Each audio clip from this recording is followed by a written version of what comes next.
दफ़ा फिर से खुशामदीद कहेंगे फ़ाद हुसैन फ्री कंप्यूटर एजुकेशन में आपको, जहाँ पर हम लेआउट से रिलेटेड सेशन कर रहे हैं। होपफुली तमाम चीज़ें आपको क्लियर होंगी। अगर इनमें से कोई भी प्रॉपर्टी आपको क्लियर नहीं है या कोई चीज़ समझ में नहीं आई तो आप मुझे कमेंट पे भी लिख सकते हैं। और इसके अलावा पहली सजेशन तो मेरी ये है कि अगर आपने मेरी वीडियो सेशन को स्टार्ट से नहीं देखा है तो स्टार्ट से देखें, क्योंकि हमने तमाम चीज़ों को स्क्रैच से किया है। देन फाइनली हम अपने लेआउट की तरफ मूव होकर आए हैं।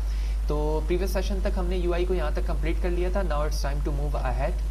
तो अब मुझे HTML की कुछ एट्रीब्यूट को यूज़ करते हुए कुछ इमेज को होवर पे चेंज करना देखना है कि मैं जब क्लिक करूं तो वो चीज़ें किस तरह से एक इमेज से दूसरी इमेज पर आती हैं होवर करने पे, क्लिक करने पे नहीं, और जब मैं अपने माउस को दोबारा मूव करके ओरिजिनल पोजीशन पर आऊँ तो वो ओरिजिनल इमेज आ जाए।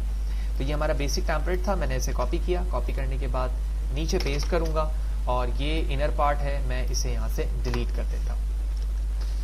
बेहतर तो ये होगा कि हम अभी इस टेम्पलेट को इस्तेमाल ना करें, बल्कि जिस टेम्पलेट के अंदर मैं अभी प्रीवियस पे मौजूद था, प्रीवियस सेशन पे, इसी पे रहते हुए मैं एक और डिव ओपन क्लोज करता हूँ और इस डिव के अंदर मैं एक एट्रीब्यूट का इस्तेमाल करूँगा इमेज के टैग के साथ। तो src मैंने कोई सी भी इमेज ले ली यहाँ से, फॉर एग्जाम्पल ए इमेज ली मैंने, ठीक है। इमेज ए पर इसकी मैंने कुछ विड्थ बताई, तो मैंने विड्थ बता दी 200 बाय 200। नाउ आगे चलेंगे। उसके बाद HTML का एक एट्रीब्यूट है ऑन माउस ओवर। तो ऑन माउस ओवर के अंदर मैं लिखूंगा this dot src equal single quotation enter. तो मैं चाहता हूं कि जब मैं इस पर ओवर करूं तो ये इमेज आ जाए, ठीक है। सेव किया मैंने, यस। नाउ इसके बाद सिंगल इन्वर्टेड कॉमा से भी बाहर आऊंगा, सिंगल कोटेशन से भी बाहर आऊंगा और उसके बाद लिखूंगा on mouse out, then this dot src equal single quotation click, और जब मैं आउट करूं तो दोबारा ए वाली इमेज आ जाए, यानी जो ओरिजिनल इमेज थी हमारी। यस करूंगा और उसके बाद हम फाइनली अपने टैग को क्या कर देंगे, यहाँ पर क्लोज कर देंगे। कंट्रोल S करता हूँ और इस इमेज को हैंडल करने के लिए मैं इसे एक आईडी असाइन करता हूँ और इस आईडी पर हम लिखते हैं इस आईडी का नाम इमेज। कंट्रोल S करूँगा। सबसे पहले विदाउट CSS प्रॉपर्टी मैं इसको ब्राउजर पे चेक करता हूँ कि मुझे किस तरह से दिख रही है। तो आप देख रहे हो मैं होवर कर रहा हूँ तो इसका इमेज चेंज हो रहा है और जैसे ही हटाता हूँ वो ओरिजिनल इमेज वापस आ जाती है। तो ये दोनों चीज़ें इस वक्त HTML के एट्रीब्यूट के जरिए से पॉसिबल है। अब मैं इस इमेज पर CSS की कुछ प्रॉपर्टी ऐड करने लगा हूँ, तो लिहाजा मैं इस इमेज को यहाँ से कॉपी करता हूँ। कॉपी करने के बाद मैं CSS की प्रॉपर्टी पे आता हूँ, जूम करेंगे और हैश साइन के साथ मैंने इसे पेस्ट किया, कर्ली ब्रैकेट बनाकर इसकी बॉडी बनाई और यहाँ पर सबसे पहले तो मैंने इसकी विड्थ डिज़ाइन की CSS के रिस्पेक्ट से 200 पिक्सल और उसके बाद मैंने मार्जिन लेफ्ट इस्तेमाल किया क्योंकि मुझे इसे भी सेंटर पे लेकर आना है। डायरेक्टली मैंने 500 पिक्सल बता दिया और कर्सर को मैंने चेंज करना है क्योंकि जब मैं इस पर माउस को लेकर आ रहा हूँ तो मैं चाहता हूँ कर्सर भी चेंज हो। लिहाजा आप जो स्टाइल चाहते हैं कर्सर से यहाँ पर ले सकते हैं। मैं यहाँ से क्रॉस हेयर ले रहा हूँ, कंट्रोल S करता हूँ, वेब ब्राउज़र पर आता हूँ, पेज को रिफ्रेश करूँगा यहाँ से और अब आप देख रहे हो कि ये चीज़ ना सिर्फ सेंटर पे आई है बल्कि जब मैं इस पर एरो है यहाँ पर मैं इस पर होवर करता हूँ तो ये इसका कलर भी चेंज होता है, आई मीन इमेज चेंज होता है और साथ ही साथ होवर क्रॉस हेयर पे चेंज हो जाता है और मैं जब वापस करता हूँ तो इमेज अपनी वापस जगह पे आ जाती है। तो ये इमेज की ज़रूरत है अगर बॉडी में या किसी जगह पर। मैंने अभी इन टर्म ऑफ अंडरस्टैंडिंग और स्टाइलिंग अपने लेआउट में ऐड किया है। इसका मतलब हरगिज़ ये नहीं है कि हर वेबसाइट के अंदर इसकी कोई ज़रूरत है। ये सिर्फ और सिर्फ एक इफेक्ट के लिए। अगर आप समझते हैं कि किसी डिव के अंदर आर्टिकल के साथ इन चीज़ों की ज़रूरत है तो वहाँ पर आप इसे इस्तेमाल कर सकते हैं। ऑल्दो हम इसी चीज़ को एक आर्टिकल या और सेशन के अंदर भी इस्तेमाल करके देखेंगे। नाउ इसके बाद हम किसी बॉडी सेशन के अंदर दाखिल तो हो चुके हैं, ऑल्दो हम सेशन की तरफ जा रहे हैं। नीचे जो आर्टिकल मौजूद होता है तो उसे हम किस तरह से क्रिएट करते हैं देखते हैं। तो ऑल्दो हमने जो काम किया है वो प्रीवियस वाले पेरेंट एंड चाइल्ड टैग के अंदर किया है और उसके बाद मैंने एक और लेआउट यहाँ पर ऑलरेडी बना रखा है। इसके अंदर हमें क्या काम करना है वो अब हम देखते हैं। तो सबसे पहले हम क्या करते हैं, एक H3 के नाम से एक टैग बनाते हैं। एक्चुअली अब टारगेट हमारा ये है कि हम अपने UI पे क्या चाह रहे हैं कि जिस ऑर्गेनाइजेशन से रिलेटेड आप अपनी वेबसाइट बना रहे हो सबसे पहले तो वहाँ पर कुछ डमी तौर पर यहाँ पर कुछ आर्टिकल हो और उस आर्टिकल के साथ आपकी वेबसाइट से रिलेटेड कोई यूट्यूब की वीडियो जो उस ऑर्गेनाइजेशन को रिप्रेजेंट कर रही है। लिहाजा इसके लिए सबसे पहले मैंने एक H3 का टैग बनाया और यहाँ पर मैंने लिखा फ़ाद हुसैन फ्री कंप्यूटर एजुकेशन। ये लिखने के बाद मैं इसे एक आईडी असाइन कर देता हूँ ताकि कुछ CSS की एडिशनल प्रॉपर्टीज पे अप्लाई की जा सके। तो मैं इसका नाम रखता हूँ पोजीशन 1। इसके बाद हम एक P का टैग बनाते हैं फॉर पैराग्राफ, और इस P को मैं एक आईडी असाइन करता हूँ P। You can assign any meaningful name. और इस P के टैग के अंदर मैं स्पैन का टैग ओपन करूंगा, और इस स्पेन के बाद हम एक BR का टैग लगाएंगे ताकि लाइन ब्रेक हो जाए। और उसके बाद आप कोई भी डमी टैग्स लिख सकते हैं यहाँ पर, this is my dummy tags for website index page. इसी लाइन को मैं कॉपी करता हूँ, मल्टीपल टाइम पेस्ट कर देता हूँ ताकि कुछ विजिबिलिटी ज़्यादा हो जाए।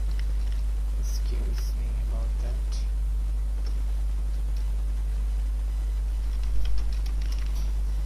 नाउ हम इसे कॉपी करेंगे। कॉपी करने के बाद कुछ मल्टीपल टाइम में इसे पेस्ट कर देता हूँ ताकि विजिबिलिटी कुछ बेहतर हो जाए।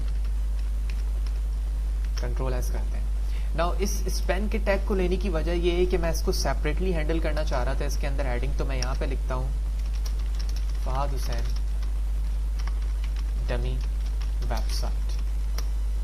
कंट्रोल एस, विजिबिलिटी चेक करते हैं पहले कि ये किस तरह से हमें दिख रहा है। मैंने रिफ्रेश किया पेज को, तो आप देख रहे हो कि ना सिर्फ ये एक एरिया कवर कर रहा है बल्कि ये पूरा डिफ के साथ यहाँ पर इस तरह विजिबिलिटी हो रही है उसकी। मैं चाहता हूँ हाफ एरिया पे है, तो कुछ CSS की प्रॉपर्टी अप्लाई करेंगे इस पर।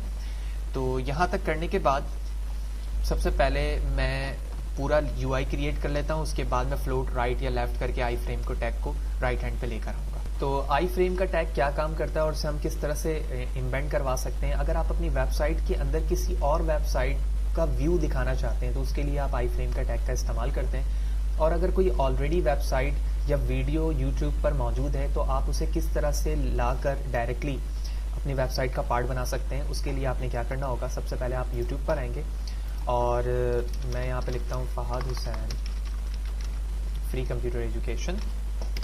ओके, ये मेरा प्रोफेशनली चैनल है और यहाँ पर आकर आप वेबसाइट से रिलेटेड तमाम चीज़ें देख सकते हैं। कुछ वीडियोस मौजूद हैं, मज़ीद मैं इसमें ऐड करता रहता हूँ। अगर आपने अभी तक सब्सक्राइब नहीं किया तो आप इस चैनल को भी सब्सक्राइब करें ताकि जो अपडेटेड वीडियोस हैं उसके हवाले से आपको ईमेल रिसीव हो।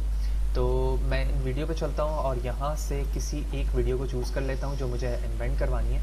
ये करने के बाद मैं चलता हूँ शेयर पर आएंगे आप, यहाँ पे लिखा हुआ है इन्वेंट, इसको आप क्लिक करेंगे।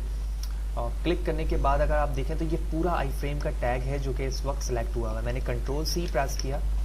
कंट्रोल C प्रेस करने के बाद मैं ड्रीम वीवर पर आऊँगा और जहाँ पर मुझे ये शो करना है वहाँ पर मैंने पेस्ट कर दिया। कंट्रोल S प्रेस करूँगा, वेब ब्राउज़र पर आऊँगा अपने और साइट पर आऊँगा जहाँ पर अभी मौजूद नहीं है। पेज को रिफ्रेश किया और अब आप देख रहे हैं कि आई फ्रेम के टैग के ज़रिए वो चीज़ यहाँ पर विजिबल हो चुकी है। यूट्यूब का काम ख़त्म हो गया, मैंने उसे कैंसिल कर दिया है। ये करने के बाद अब क्या करना है, मुझे इस पर कुछ CSS की प्रॉपर्टी अप्लाई करके उसको एडजस्ट करना है मुझे। तो उसके लिए सबसे पहले तो पोजीशन 1 को मैं यहाँ से कॉपी करूँगा और CSS पे आऊँगा क्योंकि ये आईडी है। हैश साइन हम प्रेस करेंगे, यहाँ पर पेस्ट करूँगा, कर्ली ब्रैकेट ओपन क्लोज किया। तो सबसे पहले तो पोजीशन पे मैं टेक्स्ट अलाइन सेंटर करता हूँ, कंट्रोल S करते हैं। इसके बाद दूसरा टैग हमारे पास मौजूद है P का। तो P को मैंने यहाँ से कॉपी किया, ये भी एक आईडी है, लिहाजा हैश साइन के बाद P curly bracket open curly bracket close. और इस T के अंदर टेक्स्ट अलाइन करूँगा मैं लेफ़्ट, क्योंकि बाकी चीज़ें मुझे लेफ़्ट पे चाहिए उसी डिव के। उसके बाद मैं इसकी विड्थ डिफाइन कर दूँगा ताकि वो उतने ही एरिया में आए जितने मैं इसकी विड्थ बता रहा हूँ, 500 पिक्सल। देन मार्जिन लेफ़्ट करूँगा मैं 50 पिक्सल और उसके बाद डिस्प्ले इनलाइन ब्लॉक कर दूंगा। तो इनलाइन ब्लॉक, कंट्रोल S करता हूँ, वेब ब्राउज़र पे चलता हूँ, पेज को रिफ्रेश करता हूँ। तो आप देख रहे हो कि ना सिर्फ ये एरिया यहाँ पर आया बल्कि साथ ही साथ आई फ्रेम ने भी अपने आप को यहाँ पर एडजस्ट कर लिया। ऑल्दो आई फ्रेम ने यहाँ पर एडजस्ट अपने आप को इसलिए कर लिया क्योंकि ये वो इसी के साथ एम्बेड हुआ था, लेकिन प्रॉपर तरीका तो ये होगा कि मैं आई फ्रेम को भी यहाँ पर कॉल करूँ। तो आई फ्रेम को कॉल करने के लिए आप डायरेक्टली फ्रेम भी लिख सकते हैं, ठीक है। और फ्रेम लिखने के बाद आप इसको फ्लोट कर दोगे राइट पर। कंट्रोल S करता हूँ, पेज को रिफ्रेश करता हूँ, तो आप देख रहे हो कि अब ये प्रॉपर्ली यहाँ पर एडजस्ट हो चुका है। अब मुझे कोई मसले की बात नहीं। ये हमारी H3 की हेडिंग है जो कि यहाँ पर टॉप पर शो हो रही है। मैं इसका बैकग्राउंड चेंज करना चाह रहा हूँ, तो मुझे एक काम करना होगा। मैं इस पेरेंट के साथ क्या यूज़ कर सकता हूँ, डार्क, Ctrl+S, क्योंकि मैंने डार्क इसलिए बनाया था ताकि जहाँ पर मुझे कलर को चेंज करने की ज़रूरत हो वो वहाँ पर मैं कर सकता हूँ। तो आप देख रहे हो पूरा बैकग्राउंड कलर चेंज हो गया। बाद में हम किसी भी क्लास को यूज़ करते हुए इसके कलर को दोबारा चेंज कर सकते हैं। तो ये एरिया अभी हद तक हमारा कंप्लीट इस रिस्पेक्ट से नहीं हुआ है, क्योंकि इसी डिव के अंदर मैं कुछ आर्टिकल्स भी बनाना चाहता हूँ जो उसके नीचे शो हों, ठीक है। लेकिन इस वीडियो सेशन के अंदर हम इतना ही रखते हैं, लेकिन इसमें मजीद काम अभी आगे बाकी है जो मैं अगले वीडियो सेशन के अंदर बताऊंगा। होपफुली तमाम चीज़ें क्लियर होंगी। तो इस सेशन पे हमने क्या किया, सबसे पहले एक H3 का टैग बनाया और एक P का। तो इस पेन के अंदर इस चीज़ को रखने की वजह ये थी कि इसमें मैं मजीद एडिशनल कोई प्रॉपर्टी अप्लाई कर सकूँ। उसके बाद ये डमी टैक्स है और सामने आई फ्रेम का टैग है जो कि यूट्यूब पे जाने के बाद आप शेयर पे जाते हो, इवेंट पे जाते हो और वहाँ पर आई फ्रेम का पूरा टैग मिल जाता है। कॉपी करने के बाद आप पेस्ट करोगे तो आपको इसका व्यू इस तरह से यहाँ पर दिखना शुरू हो जाता है। इस वीडियो में इतना ही। नेक्स्ट सेशन पे हम इसके साथ आर्टिकल या सेशन के पार्ट को नीचे ऐड करना देखते हैं।